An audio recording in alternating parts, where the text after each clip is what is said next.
Hello, Reformers, and welcome back to Warsword Conquest. Now, when we left off, we were deciding to siege Tanis against the likes of the Kingdom of Araby. Let us head on with the episode. Now, as you can see, we are actually being approached by Emir Curious. Now, he has a couple of Janissaries. He has 2 Sand Wraiths, which is definitely something I'm not going to really want to engage upon. Now, as you can probably see by our army here, I did head back to Bloodhorn, I do believe, and I pulled out some of our other units, some of our more varied units, because, believe it or not, if we head all the way over here to Dahulaz, it's actually been looted. By who, you ask? It is actually being looted by a Goblin, or at least I chased one of the Goblins off somewhere, so I'm not entirely sure where he went, but hopefully he will not return. And that actually makes me question why we are actually even at war against the Goblins again, because I thought we made peace with them. So that's quite a strange thing indeed, is it not? But let's just hope that no other villages are raided, because if they are, then we're going to have a great deal of difficulties getting our vassals up to strength once again, because as you know, our vassals aren't very strong. But that, I do believe, was because most of our villages were looted and they were not able to recruit volunteers. So we head into Bloodhorn.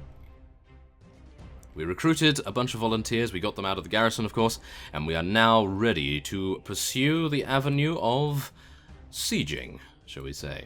And we are now just going to level up a couple more of our units here. We need to make sure that I do not level up these tunnel fighters into engineers.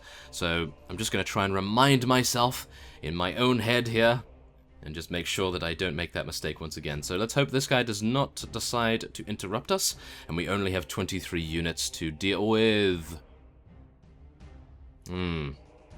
That's quite unfortunate. I was really hoping that we would have, well, let's just say a much smoother time of things, but no such luck. So, we are 146 against their 214. Now, I can only hope that they won't have too many Sand Wraiths. Now, one of you did actually mention in the comments and asked me a question: why do you not plan your battles with the enemy? Well, there's a very good reason for that, mainly because I find it much quicker to do it while we are in the game itself, because I can actually see on the battlefield what is actually going to happen. So the environment, the different height advantages that we could get, and of course we need to worry about mountains and our enemies getting a height advantage as well. So even if we do, let's say, infantry, hold position, move forward 20 or something like that, and repeat that a couple of times, that doesn't really tell me anything about the battlefield. If it actually gave me a simulation or a preview of the environment of the battlefield, then I would say that this particular system is very, very good and useful. However, yes, as I say, I do believe I find it much easier indeed, just to take the field, have everyone hold position to begin with, and then set up our units. As you will see, it will take me about 10 seconds to get all of our units into a good enough preparation position. So let's just head in, and we are against 214 units. So yes, everyone will get into their lines, and then we'll sort out what we're going to do, because I'm not entirely sure, but we have an overwhelming amount of archers. So if we can move everyone over here to this particular hill, I think we'll have a very good chance. However, they do have some mounted units. Oh my. Okay. Well, hopefully they're not going to be that accurate. Oh my. No. Oh dear. How many Sand Wraiths do they have? I believe that is 4. 4 Sand Wraiths currently on the battlefield. That's not too good, but we're going to have to try our best, shall we? Let's get our infantry over there. Let's get our archers over here. Hopefully they won't attack the infantry division. Oh no. That's really not good. I didn't want them to charge in, but so be it. We will have to do it. Oh yeah, took out a slave guard already. I'm not entirely sure what kind of tier the slave guards are, but hopefully rather good. Hopefully rather good.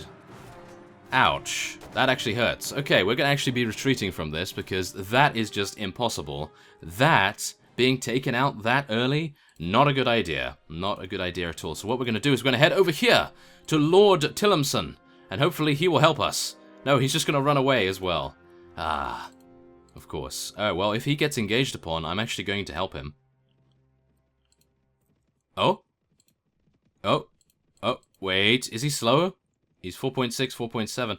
Oh, dear. This doesn't look good, actually. Can I... Oh, wait. Can I take this guy on? Wait. We have 136. let's do it. Why not? This guy has the most units in the vicinity. I do believe this is going to be good. Okay. And we didn't lose too many units due to my hesitation about retreating, of course. I do believe that there is a rather negative connotation on the actual retreat itself, whereas in, well, real-time warfare, retreat is actually a very smart thing to do, just in case, because you don't want to use too many units, do you? You don't want to lose them, and you don't want to waste their efficiency. So, let's head in here. Ah, we did actually get an ad on this, so it is going to be a very even fight. Yes, 136 versus 141. So let's head in. Now, do bear in mind that, unfortunately, Ratogres is a lot lower in HP than he was previously, but hopefully I will not be stopped this time by some kind of spear to the face. That was actually not a very nice thing at all. Now, let's just hope that we'll be able to utilize our archers a little better this time, because as you saw beforehand, not very good. Not very good at all. Now, let's get the formations going. We're going to get them into ranks, I do believe. No, that was the wrong one, of course. This is just proving my point, is it not? It's proving my point that I'm not actually faster than the pre-formation screen, so... of course, of course. Okay, so let's do a shield wall with our infantry right here. There we are. That's much better, and I don't believe we have enough cavalry to be able to do a wedge, so we're going to just have to use our archers over here. Okay, come on, archers. You can do a lot better than this. You're not actually killing anything. They're not killing anything at all. This is not very good. Okay, well, I can only hope that Thrud and Bjorg will just cleave through the enemy's lines, and if not, then we're definitely going to be in trouble. So let's see what we can do here. I do believe we are going to have to tell our infantry to charge in here. Or, well, shall we say, just attack the enemy infantry division, and we'll get our archers over here as well. Now, I do need to try to intercept the enemy's infantry and cavalry, so let's see what I can do. Oh, did some damage to the horse, and was able to block a counter-attack as well. That's not too bad. Now, if we could do some damage to that guy's horse as well, that would be wonderful. Unfortunately, it appears that they are a little bit more difficult to take out than I anticipated. So let's just not get shot in the face by any of these janissaries as well. That would be awful. And, wait a minute, are our cavalry charging in? I don't actually know, but I'm going to be charging them anyway. I do believe we only have one cavalry to charge in anyway, so it's kind of pointless, is it not? Okay, so we're going to get all of our units just to come over here. I'm not entirely sure what they're doing at the moment, but they are going to be caught between a rock and a hard place, as you can probably see. This is the hard place, and I'm hoping that I'll be able to take this guy out. Yes, look at that. Lovely Desert Raider kill right there. Take out that guy's horse. And, oh, did we actually take him out as well? Wow, that's impressive. Whoa, those sand wraiths. Okay, guys, come on. Skirmish as best as you can. We need you to skirmish, otherwise we're going to have trouble. Oh my. Okay. Oh, this is not good either. This is not good. Having these Araby marksmen in a very tight formation is never a good sign. They'll be able to take us out quite fast. There we are. Take out that guy. Oh yes, also, thank you very much to the fellow that mentioned that it was Age of Empires 2, I believe, and it was the Ottoman/Turk Empire that I was thinking about the Janissaries. I remember that I used to be able to get a huge amount of those guys up in no time at all, and then you would create these other fellows that were really good at bombarding villages and various structures as well. So then you would be able to have a force of Janissaries that would be amazing to take out regular infantry units, and then of course you would have the siege engines that were able to take out the structures themselves. So that was very good indeed. I do like that a lot. Now, unfortunately, we might be taken out soon here. I must not stay too long. We need to be careful. So let's get all of our units into a better position here to receive the incoming enemy forces. I think we are okay. We've only lost 14 units, but we have lost all of our infantry, so we need to play as an archer-focused army here, which does appear to be working quite nicely, I have to admit. And that's quite surprising to me. Oh no, Oggy Boggy was taken out. He is our surgeon after all. We needed him to stay alive. Okay, well, whatever the case, I do believe we can take out some of these Araby officers as well, if possible. Yes, there we go. Excellent, excellent. I'm actually getting a huge amount of kills here. What's going on? Oh my. What is going on? I do not know. Okay, well, it's always a good sign when we're doing well. And I do believe that that is it. It appears that some of them are now retreating, and that was a terrible miss. Okay. Well, don't get shot. Thank you. Take out that guy.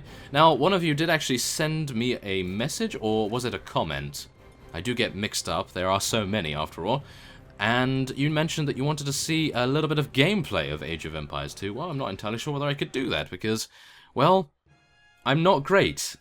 Suffice it to say, I'm not great at it. I do play it a little bit too like StarCraft, so yeah, my strategies are not really that good. Usually what I would do is just make a huge defense. Not to begin with, of course. I'll make a pretty big offensive push, and then after that I will sustain it by just expanding all over the map, because I am used to playing as Zerg in StarCraft, and I just absolutely monopolize the entire map, and that is probably not a good idea some of the time, because I can actually overextend myself, and then all of my workers get killed because they're traveling to some place, and the enemy's like, oh, it's a gift of workers, and we need to, yeah, feast on their flesh. No, that's StarCraft, but yes. No one in Age of Empires likes to feast on someone's flesh, but maybe they do, who knows? So, let's go. We're not going to take any of these guys prisoner, that's unfortunate. And we don't have any space, unfortunately enough, so let's just continue onward. Now, we do have some routed enemies. I don't believe we will be taking those guys on. And we now have the ability to level up a Cold One champion. Goodness me, I don't believe we've ever had one of these, or if we have, I haven't had a look at his stats. Wow, very nice polearm proficiency right there. Some good athletics if he happens to get dismounted. And of course he does have 64 HP too. And a mount. Very good mount at that. So let's get some more of those guys, get some more forest walkers. Whoa, loads of people have leveled up right here. That is very nice. It actually worked out okay, us having a pretty archer-orientated army right there. Not too bad, if I do say so myself. So let's just see how many units are chasing this guy. So we have about 170 units chasing this guy. That's a little unfortunate because we only have 86 and he only has 58. Now what does he have here? Does he have anything that could prove to be powerful? Well, he has some Goblin War Chiefs and some Spider Rider War Chiefs, but that is it, which is really bad. Well, I don't actually think it's that bad, but we do actually have Sultan Jafar. No! Why is Sultan Jafar coming over here? How dare you? Okay, well, we're going to be heading over here to the fortress to rest up, and hopefully Lord Talimsan will not be taken out. Otherwise, we're going to have issues, and we'll have to try and break him out of prison. Nope, he was defeated in battle, but he did manage to escape, so I suppose that's okay. But yes, as you saw, there was no possibility of us being able to take that guy on. So, unfortunate enough, we were having to leave him. Now, we do have a rather interesting situation on here, and that is Sultan Jafar. How many Sandwraiths does this guy have? He has 11. He has 11 Sandwraiths. Okay. 11 Sandwraiths, and how many does this guy have? 7? Oh no, that's 18 of them. Okay, I don't think that's going to happen anytime soon, so I'm actually going to make a swift exit. The Tomb Kings may very well decide to engage upon us later on, so I don't want them to be too powerful by me putting my forces on the front line here. So let's see what they can do over there. Hopefully they'll take that, and while they are taking that, I will take Tanis, hopefully. Because even if I do this, they're probably going to be retaliating against us rather fast. So let's just see what we can do. I'm going to level up his intelligence even more. I want to get some more first aid. And should we... No, I was going to say let's get him some more engineering, but I don't really think that that is worth it. So maybe we should get him some trainer skill, because eventually he's going to be level 20, and that would probably help out quite a bit. So let's get him some more of that. Very nice. Okay, so Tomb Guard, yeah, that's cool. That is very, very good. And now we can go to Tanis, thank goodness, and hopefully be able to make these ladders quick enough so that we don't get interrupted. Now, who's that? That's a Tomb King. Okay, we don't have to worry about that too much. Now, I'm going to call for a meeting with the castle commander because you never... Oh, really? You never know when they'll surrender, but goodness me, they're still keeping their resolve, it appears. Interesting. It must be because they have a lot of sand wraiths here, or at least they have one that I can see at the moment. Now, I don't know whether you've noticed, but it's actually been really easy to take these fiefs in comparison to taking the Goblins' fiefs, because the Goblins, they cannot be seen, can they? They cannot be seen. Wait a minute. Oggy Boggy, come back here. Yes. Come on, Oggy Boggy. Don't get taken out. We need you to stay alive. You are our medic, after all. And yes, as I was saying, the Goblins have such a small stature that it is very difficult to take it from them. And, oh yes, that brings me to another comment that someone left, and that is that the Goblins are the least of our worries, because if we were to decide to potentially siege the Dwarven fiefs, then we would have an even greater difficulty, because apparently the Dwarves are even more difficult. And of course we do know that the Dwarven units are very powerful. However, I'm not entirely sure. Are they shorter? Yeah, they're about the same size as Goblins, from what we can see right here. So yes, they would definitely be very difficult. Oh my. Okay, so we have 15 units remaining, and I do believe that most of them are here. Oh, hello, Sandwraith. Okay, I'm just going to try and make sure that I'm not getting into any spot of bother here. Oh my. Oh, you're actually coming out. That is a big mistake, as you can... Oh, wow. Okay, that guy did not know what he was in for right there. He did not know. The full extent of our power has not been realized. Okay, for some reason I'm not able to hit these guys and they're able to hit me, so I'm probably just going to tell our infantry to charge in right here. Hopefully I'll be able to lure some of them over here so that the arrows currently streaming towards them can do a huge amount of damage. Ah, it appears that they are blocking me rather considerably here. Maybe I can get a nice overhead. Yeah, look at that, Sultan's Guard. Ooh, that may have been one of the highest level units that they've had here, apart from, of course, the Sandwraiths themselves.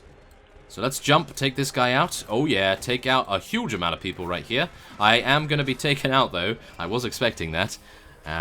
Well, never mind. That's okay. We are going to be taking this, and that's all that matters in my opinion. The victory of the Goblins of the Misty Mountains, of course. And I do know that that name actually annoys some of you, so I do apologize for that, but I felt at the time it was a rather nice suggestion. And so, we have won. There we go. We only lost one unit, and we killed 23 of them. Not too bad. And we have freed Tomb Lord, which is okay.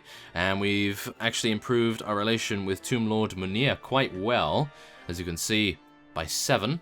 Not bad at all. And, wait a minute. Tomb Lord Tlemcen? Don't we have a Lord Tlemcen under our banners? What is...